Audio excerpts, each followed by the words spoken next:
Welcome back to another edition of Postmedia's Ottawa Senators panel. I'm with the football festive Don Brennan and special guest star Steve Lloyd here this evening with Bruce Garriak on the road. Guys, we look at this Ottawa Senators team and there is a consistency developing, and it's in the fact that at various times every week we look like they're done, they're out of it. A pair of losses, ugly losses to Montreal. They come back on the weekend and they turn in a couple of pretty solid efforts, picking up 3 out of 4 points against Pittsburgh and Boston on back-to-back nights. Don, again, what are we going to make of this team? Well, first of all, I want to say it's nice to see Steve Lloyd here, some common sense down at the other end of the table. And I want to explain the Chicago Bears just won a very big game Sunday night against the Rams. Yeah. 6 points they held the Rams to. Okay, this is a Senators panel. Oh, yeah, okay, yeah. Now on to the Senators. The thing that you were saying, they're consistent, is their inconsistency. I like that. That's a young team, right? That's what you're going to get. But yeah, after 2 losses to the Montreal Canadiens, 5-2 losses to the Montreal Canadiens, I thought they were just going right down the toilet. And they come back and they play a couple of close games. Where did the defense come from? I know that our security guard was mentioning today that they played great defense. They still gave up 42 shots to the Bruins, though, right? So, I mean, but Mike McKenna had a gem. And they did play better defensively. A little bit better, but really, with their the game from the night before against Pittsburgh, what were the shot attempts? Like 85-40 or something like that. And it was a really bad start to that game on Saturday, but they played better and they ended up pulling it out. So all in all, they get 3 points out of a possible 4 here on the weekend. And with their injury situation and maybe where the team is heading after those losses to Montreal, because you're right, we've seen this numerous times this season. Like the prior time to that was, all right, here we are, third period in Philadelphia, they're down. Boy, they're going to lose this game. And what happens? They go back and play the Rangers, and then they got Carlson coming in. This could be a 7-game losing streak before you blink. Exactly. Right? And then all of a sudden they have that comeback. They beat Philadelphia. They shut out the Rangers. They beat Carlson and the Sharks. Like, all right, maybe this team's a lot better than we thought. And then they go into Montreal for those 2 games, and it's a roller coaster. But the good news is they do show some resiliency, because I don't think anybody believes. Do you guys believe they're going to be a playoff team still? I don't. But all I'm hoping for out of this season, just to follow along, I just want some relevant games deep into the season. You don't want it getting out of hand early, because that can hurt development of your young players. You don't want like that malaise setting in, so they're avoiding that. You mentioned it, Steve, touched on the injury situation. This is potentially very devastating. This might become a Matt Duchene themed show. But right now, Matt Duchene, a vital key cog, the first-line center, out with a groin injury that, Pierre Dorion said on the weekend, weeks. What does that mean? 2 weeks, 3 weeks? I don't expect him back before Christmas. How are they going to survive in the short term here without Matt Duchene, without Bobby Ryan?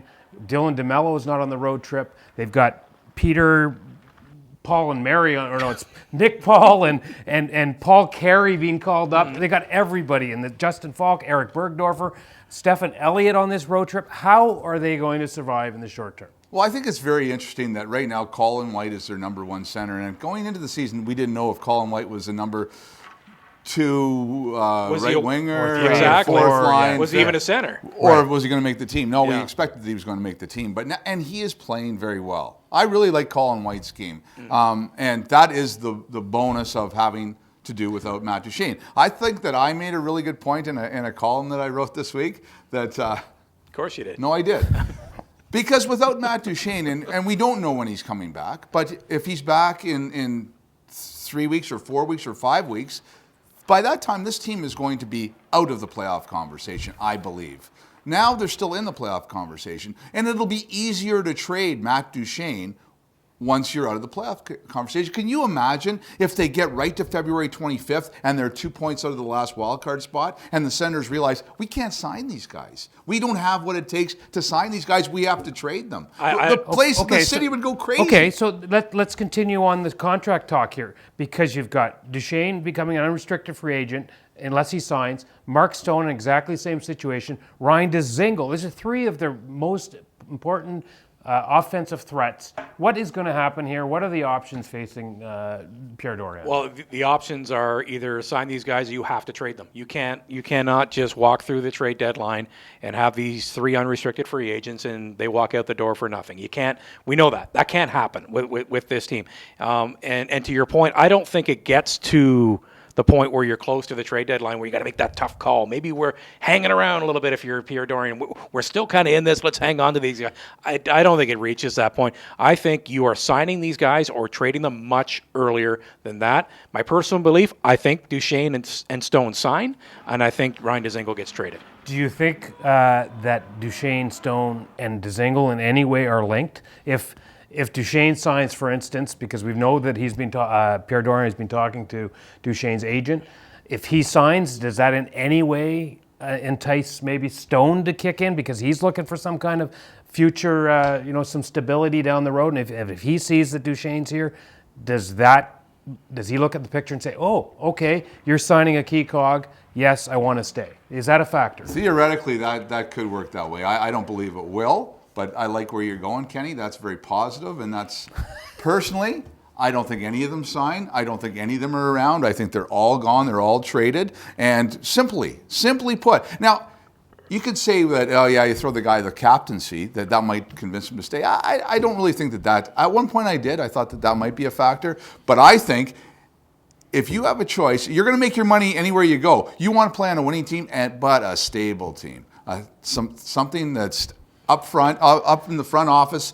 You know everything's going to be all right. Not the headlines that come in Ottawa. Not the threat of moving. What's going on with the team? Are they going downtown? Do I buy my new house downtown or in Stittsville if I'm going to stay here for 8 years?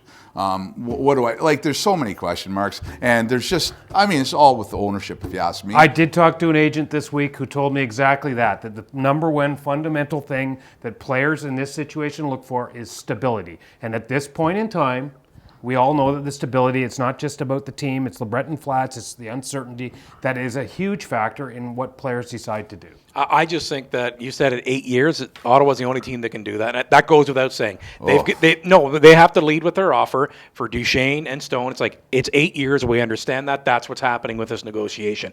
Now let's work on the number. Because any other team that they walk, they can only do 7. Which one of those guys do you want for 8 years?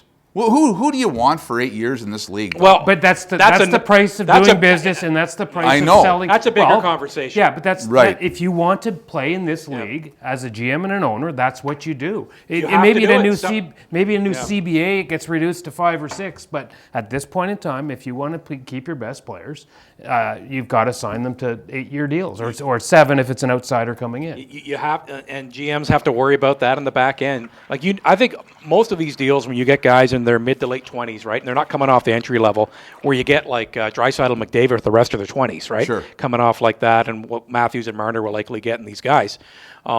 You know that going in, like, we're paying for, we hope, 5 elite seasons, hopefully.